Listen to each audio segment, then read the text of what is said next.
Now let's start right away with our concept of multinomial theorem. तो heading लगा लेंगे, copy pen की ज़रूरत पड़ेगी वैसे तो अगर आप निकाल लें कॉपी पेन तो it will be good. Multinomial theorem, ठीक है। सो पहले हम सेकंड टाइप ऑफ क्वेश्चन जो मैंने आपको यहाँ पे दिखाए, will be covering this particular type first because ये थोड़ा इजी है और फॉर्मूला बेस्ड है, और जो टाइप वन है वो थोड़ा लॉजिक बेस है और उसमें दिमाग भी लगेगा। तो दो चैप्टर्स का बेसिकली यूज आ जाता है, एक तो परमुटेशन कॉम्बिनेशन का, एक बायनोमियल का। तो दोनों में ही मल्टीनोमियल थ्योरम के क्वेश्चंस बनते हैं और अलग अलग एप्लीकेशन है। तो सबसे पहला जो आपको कॉन्सेप्ट यहाँ पे सीखना है वो कुछ ऐसा है कि आपको अगर कॉफिशिएंट ऑफ, मान लीजिए x की पावर अल्फा है, y की पावर लेट से बीटा है और z की पावर गामा है, in the expansion of, in the, general मैं बता रहा हूं आपको ना, in the expansion of let's say k1x, फिर कोई दूसरा कांस्टेंट होगा k2y एंड लेट से k3z की पावर n, मान लो ऐसा कुछ है। तीन टर्म्स है ना यहाँ पे, तीन टर्म्स है, बाइनोमियल से एक स्टेप आगे है, लेट से ट्राइनोमियल है और मल्टीनोमियल है। और यहाँ पे आपको ध्यान देना है कि जो आपका n है वो एक पॉजिटिव इंटीजर हो, ठीक है, it should be a positive integer. Alpha beta और गामा ये भी आपके पॉजिटिव इंटीजर्स होने जरूरी हैं, ठीक है। तो आपको मान लो इस पर्टिकुलर एक्सपेंशन में इस क्वांटिटी का क्या चाहिए, कॉफिशिएंट चाहिए। तो उसकी दो पॉसिबल वैल्यूज हो सकती हैं, या तो वो कॉफिशिएंट ज़ीरो होगा, ये बहुत आसान है। कॉफिशिएंट ज़ीरो सर कब होगा, कॉफिशिएंट ज़ीरो तब होगा जब ये जो पावर्स का सम है ना जो आपसे पूछा जा रहा है, मैं भी आपको सफिशिएंट नंबर ऑफ क्वेश्चंस कराऊंगा, सब समझ में आएगा। अगर ये सम n के बराबर नहीं है, जो ये वाला n है यहाँ पे, तो बेसिकली आपका आप समझ लीजिए कि आपका कॉफिशिएंट मिलने नहीं वाला, मतलब वो टर्म एग्जिस्ट करेगी ही नहीं, that term will not at all exist. For example मैं एक एग्जाम्पल लूँ, अगर 3x माइनस लेट से 5y प्लस 6z की पावर मान लेते हैं हम 20 लेट से 5 है ना, और मैं आपसे पूछता हूँ मेरे को कॉफिशिएंट ऑफ x की पावर 2, x की पावर 5, तो x नहीं लेते हैं, ठीक है, लेट्स टेक एट y में भी, यहाँ पे y ले लेते हैं, ओके। तो y की पावर 5, z की पावर लेट्स से 7। अब आप ये देखिए कि इसमें आपको x की पावर 2, y की पावर 5 और z की पावर 7 का कॉफिशिएंट चाहिए यहाँ पे, लेकिन 2 प्लस 5 प्लस 7 वो आपका 25 के बराबर नहीं आ रहा है। तो आप डायरेक्टली बोल सकते हो कि इसका जो कॉफिशिएंट आने वाला है that will be nothing but equal to zero, because वो टर्म एग्जिस्ट ही नहीं करेगी ना, that term will not exist, ठीक है। तो ये हमारा पहला रिजल्ट आया। अब अगर alpha plus beta plus gamma आपका क्या है, एन बन रहा है ना, if alpha plus beta plus gamma comes out to be equal to n, अगर ये एन आ जाता है तो मतलब इनका सम जो है पावर्स का वो आपका बेसिकली इक्वल आ जाता है, तब आप कैसे इसको प्रोसीड करेगा, अब आप कॉफिशिएंट कैसे निकालेगा, that we are going to see. तो that is the basically result of multinomial theorem कि कॉफिशिएंट क्या होगा, that will be n factorial over alpha factorial beta factorial gamma factorial, यह है k1 की पावर अल्फा, k2 की power beta and k3 की power gamma.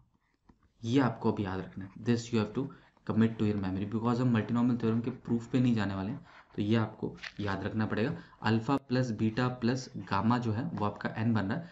तो ये क्वांटिटी जो बनेगी that will be the coefficient of what, x raise to power alpha, y raise to power beta and z raise to power gamma, coefficient of x raise to power alpha, y raise to power beta, z raise to power gamma, ठीक है। तो जैसे कि ऐसा ही कुछ example ले लेते हैं, जैसे 3x माइनस 4y लेट से प्लस 5z की पावर 25, और आपसे पूछ लिया लेट से कॉफिशिएंट ऑफ x की पावर 18 कर लेते हैं, है ना, y की पावर 2 कर लेते हैं और z की पावर 5 कर लेते हैं, ठीक है। तो इसका कॉफिशिएंट आपसे पूछ लिया, इसका भाई कॉफिशिएंट बताओ इसके एक्सपेंशन में, तो बस इस फॉर्मूला में आपको वैल्यू रखनी है n factorial, that will B 25 factorial over alpha कितना है यहाँ पे 18 फैक्टोरियल, 2 फैक्टोरियल, 5 फैक्टोरियल, और k1 क्या है, k1 is your first constant that is 3 raise to power 18 minus 4 raise to power 2 and 5 raise to power 5। तो that will be your answer to this problem. ठीक है, तो कॉफिशिएंट इसका क्या होगा इसकी एक्सपेंशन में, तो हम डायरेक्टली बता सकते हैं with the help of the result of multinomial theorem. That is one form of questions. ठीक है, एक टाइप के क्वेश्चंस हैं जो कि पूछे जा सकते हैं।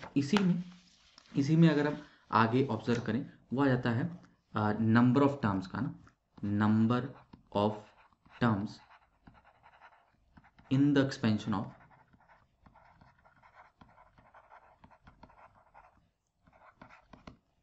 Let's say x1 plus x2 प्लस x3, ऐसे करके कई सारे टर्म्स हैं। लेट्स से x ऑफ कहाँ तक बोले, x ऑफ r तक है मान लो, पावर इसकी n है। तो कह रहा है इसको जब आप एक्सपैंड करेंगे, ये सारे जो हैं वो डिस्टिंक्ट होने चाहिए। ठीक है, all of them must be distinct terms. ऐसा नहीं होना चाहिए कि सेम सेम टर्म्स है, तब कन्फ्यूजन हो जाएगा और आंसर गलत आ सकता है। तो सारे डिस्टिंक्ट होने चाहिए।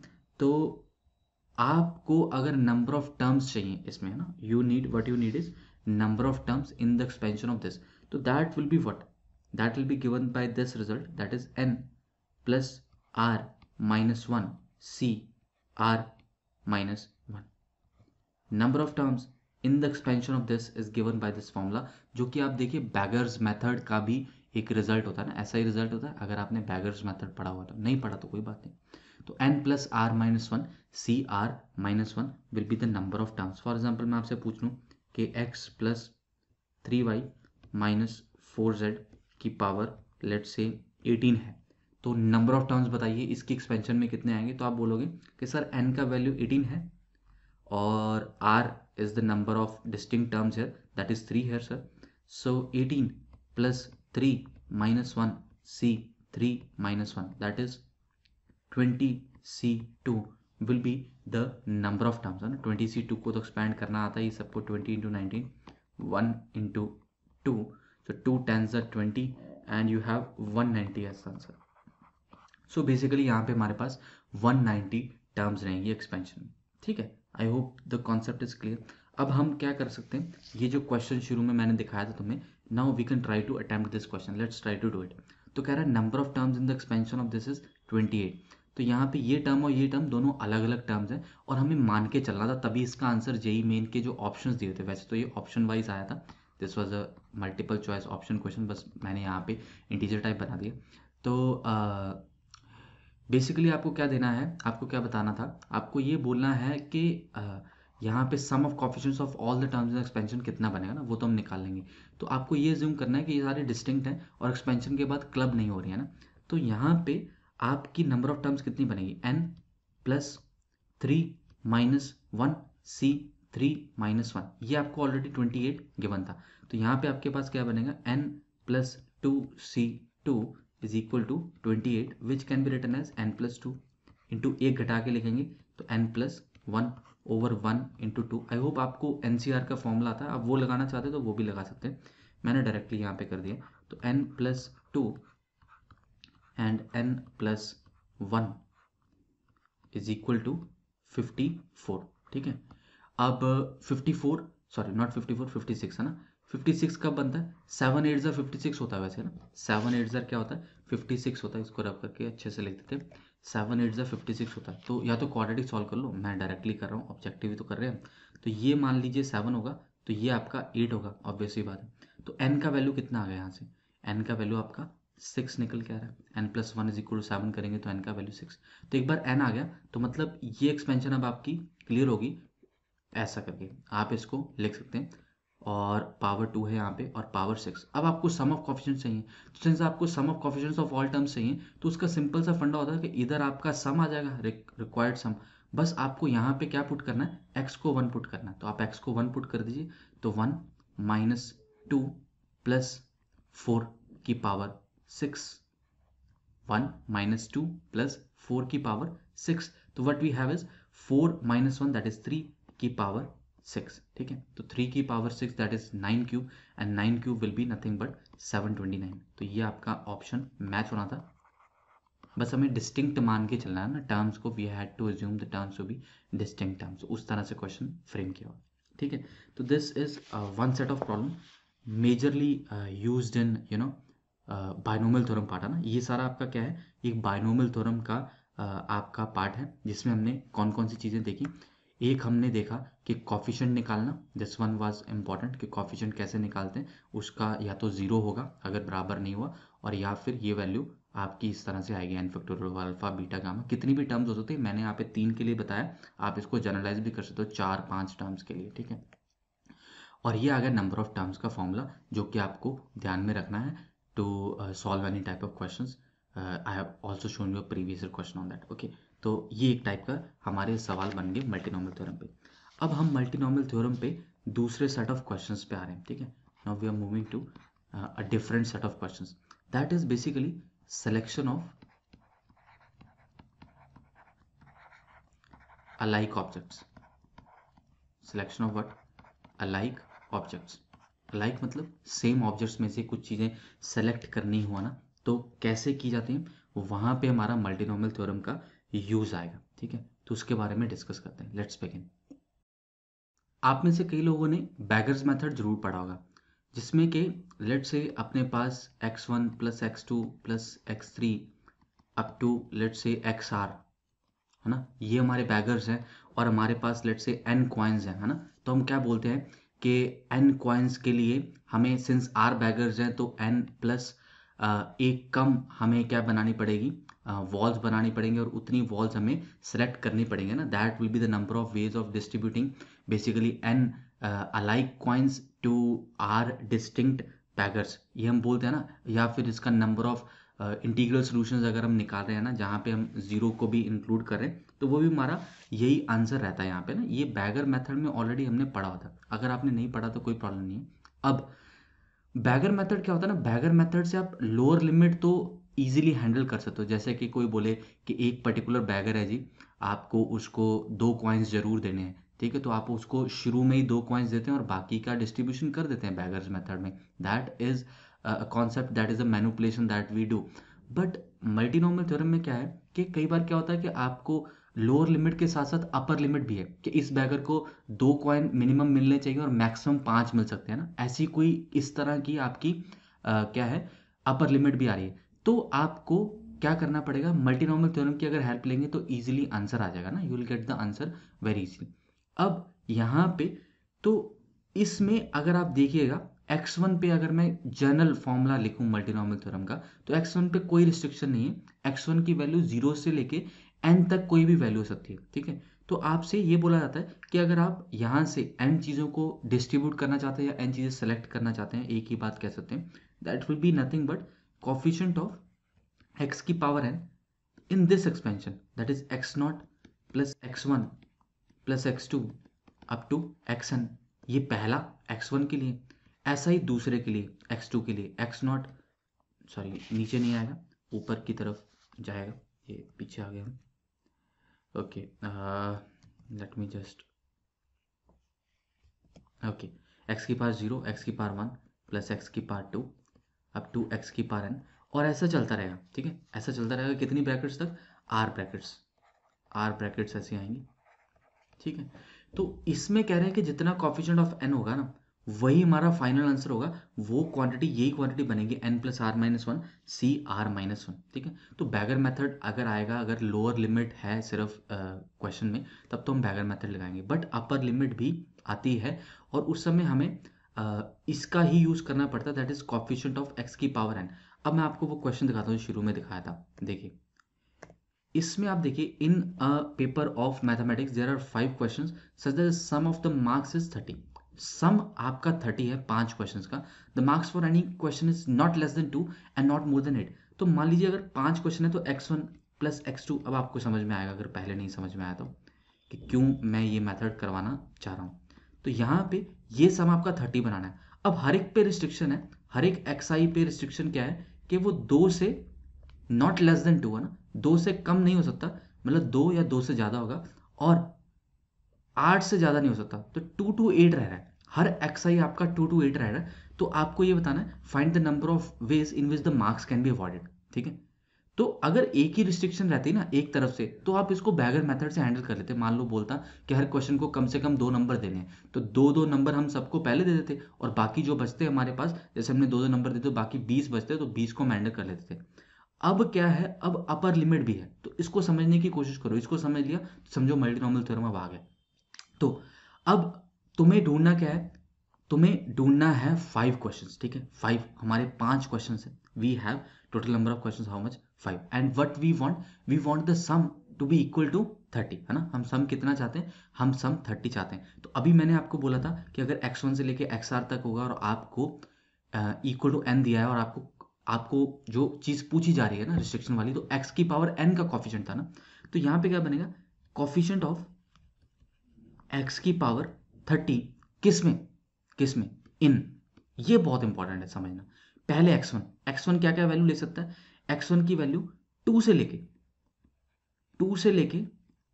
8 तक की कोई भी वैल्यू हो सकती है। x2 क्या लग सकता है, x2 भी 2 से लेके 8 तक की कोई भी इंटीग्रल वैल्यू ले सकता है। समझ में आ रहा है। इसी तरह से x5 भी x की पावर 2, x की पावर 3 और 8 तक की कोई भी वैल्यू ले सकते हैं। इसका अगर हम मल्टीप्लिकेशन करते हैं तो बेसिकली क्या आ जाएगा, x2 x3 up to x की पावर 8 की पावर 5।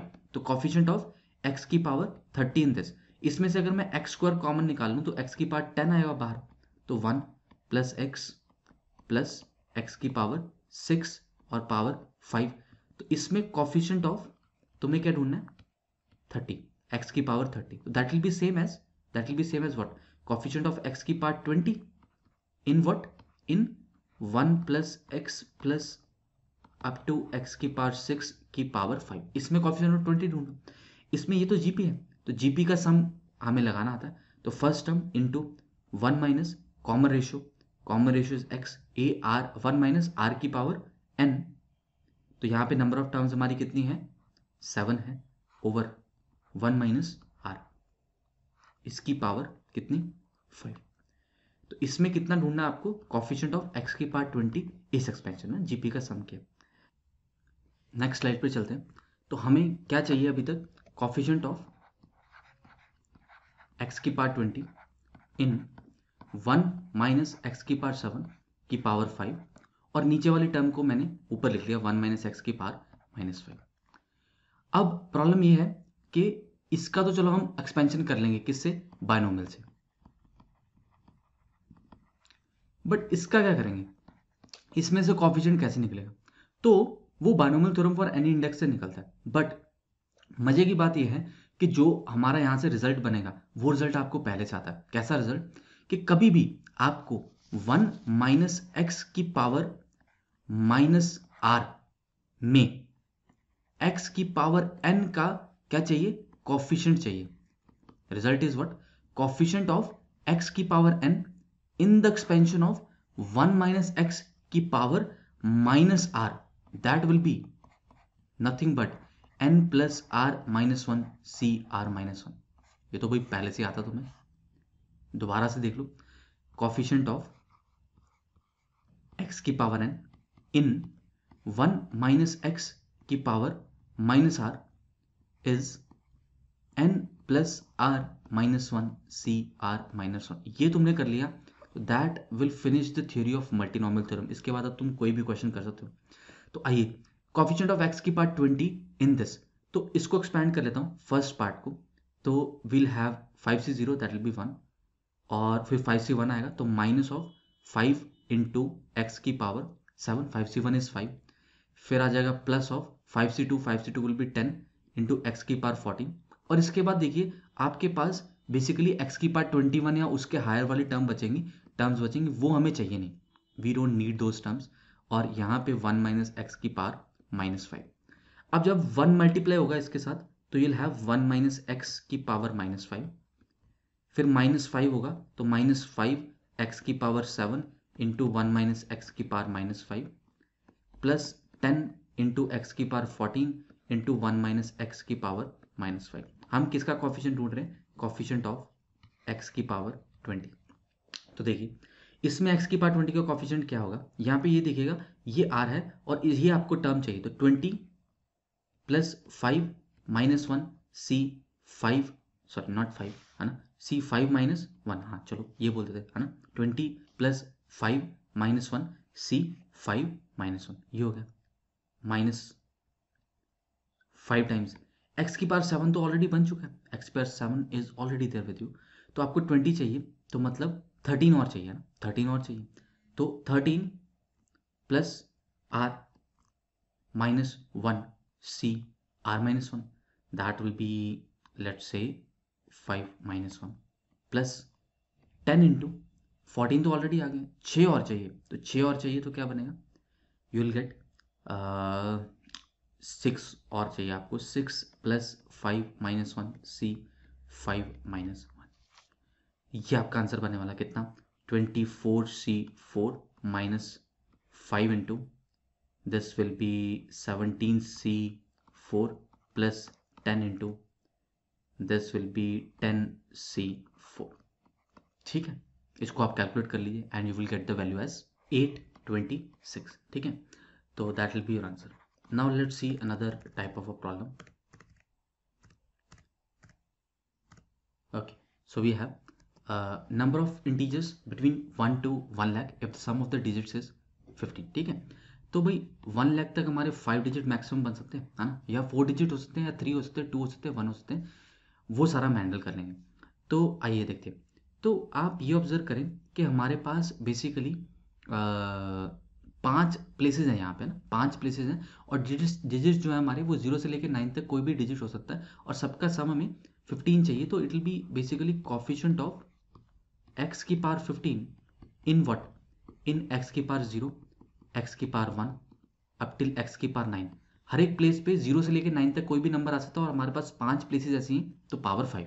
ठीक है, और इस चीज़ का ध्यान रखेंगे कि भाई जब अगर आपको मान लो 3 डिजिट नंबर बनाना है, तो फिर यहाँ पे और यहाँ पे 0 आया होगा, तभी तो 3 डिजिट नंबर आपका बना होगा ना। ठीक है, तो वो चीज़ अपने आप ही हैंडल हो जाएगी यहाँ पे। तो आपको बस कोफिशिएंट ऑफ x⁻15 कैलकुलेट करना है इसमें। तो ये तो जीपी है, तो जीपी में first term 1 minus common ratio की power number of terms over 1 minus common ratio, इन सब की पावर क्या है, इन सब की पावर आपकी 5 है। तो x⁻15 का कोफिशिएंट आप ढूंढ रहे हैं इसमें, तो इसमें ढूंढिए, चाहे आप इसमें ढूंढ लीजिए 1 माइनस x⁻10 की पावर 5 इंटू 1 माइनस एक्स की पावर -5। इसमें अगर आप देखिएगा तो बाइनोमियल थ्योरम लगा रहा हूँ मैं, तो आपकी कौन कौन सी टर्म्स बनेंगी। एक तो भाई 5C0 वाली टर्म हमारी इंपॉर्टेंट है, 5C0, फिर माइनस में 5C1 x⁻10।